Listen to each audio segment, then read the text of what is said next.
I didn't kill that man, Michael. I was set up. Swear to me. I swear to you, Michael. I find it incumbent that you see the inside of a prison cell, Mr. Schofield. Getting you out of here. It's impossible. Not if you design a place it isn't. You're asking me to break the law. I'm asking you to make a mistake. Forget Talaka. As soon as it gets dark, we go. Sound the alarm. We did it, Link. However this plays out, I have no regrets. Prison Break was a very pivotal and rewarding chapter in my own personal development. Ever so often, a job will come along where you say, this is special. We didn't know Prison Break was going to be a hit. I think they called it a phenomenon. Prison Break is a job that, by and large, all of the actors on it owe their careers to. I think it was ahead of its time. B-Mark! Action! Edgy. You can't possibly get away with this. I don't think you want to find out how badly I want to get my brother out of here. Dark. Oh, you fool. You ain't got it in you. Cinematic. To have that be on network television on Fox specifically was remarkable in 2005. I'm a fan myself, and I'm very blessed to be part of something that changed the history of TV. Dude. I died 7 years ago. Left behind a brother, a wife, a son. But the dead talk if you listen, because not all deaths are the same. Some are real, some are a story. This resurrection came to be because Dominic Purcell and myself wound up working together on another show playing completely different characters. It was just like we had never stopped working with one another, and we just started talking about Prison Break. Out of that conversation came this idea that there might be more to the story. Season 5 is taking it to a different level. As soon as we got the first script, I just knew this was going to be great. We've got Paul Scheuring, who is spearheading these new 9 episodes, and he originated the show, so it's got his tone. It's going to be the biggest version of Prison Break. We're introducing new aspects of these characters. We're housing that in this massive international story that spans the entire world. It feels like the biggest season of Prison Break ever. It has this epic mythological scope. Paul Scheuring, the creator, was really excited about doing a cool, action-packed Season 5 that captures the intensity and the adrenaline of the first season. 2, 1, It's not just about breaking out of prison. That's the beginning of the story. The goal is to break out of the country itself, out of the entire Middle East. All the people that you loved from the original Prison Break will all play a very significant role in helping Michael and Lincoln get out of this alive. It feels like it's happening out there in the world today. At the same time, it's a continuation of the same themes that worked so well the first time around: family, sacrifice, loyalty, and brotherhood. Lincoln and Michael are the heart of the show. They always have been. And I think it's one of the things the fans can look forward to is their reunion. The connection between the two brothers is a universal theme. It's love, it's bond, it's blood. It's a story about a group of people who believe in devotion to one another at all costs. When you have a fundamental heart at the base of a massive epic, as we intend this to be, I think that the audience is just going to be like, I'm in.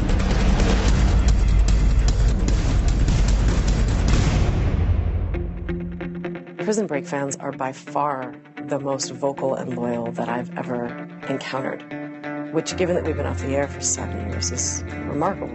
It's something you never quite get used to. I'm humbled by it, and I'm very grateful to the show and fans.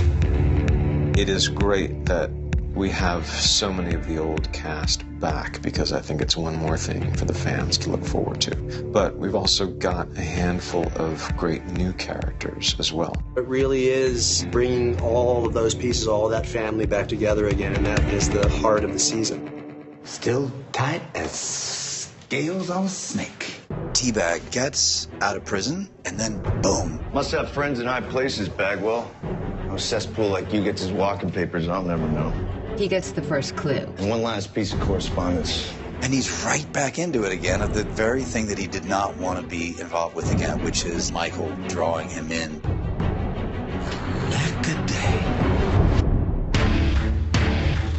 Lincoln has gone to the depths of despair at this point. Has lost his brother. It's been 7 years. Before you know it, Lincoln was back in the old hood. How about you step out and pay us the $100 grand you owe us? He gets information from T-Bag that there's a possibility that Michael may be alive. Seems fate has deigned to join us at the hip once again. Have a look-see. Looks like your brother might just be alive.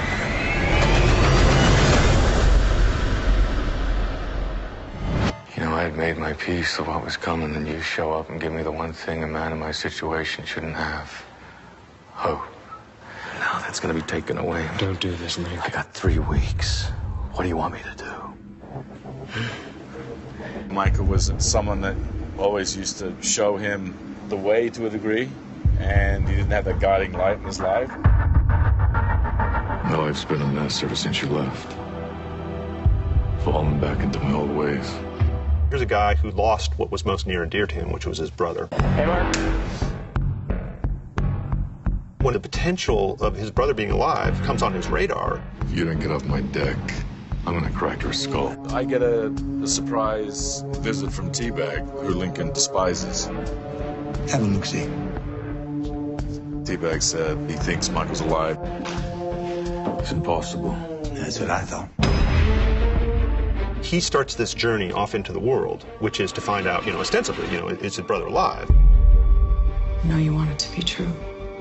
Losing a brother.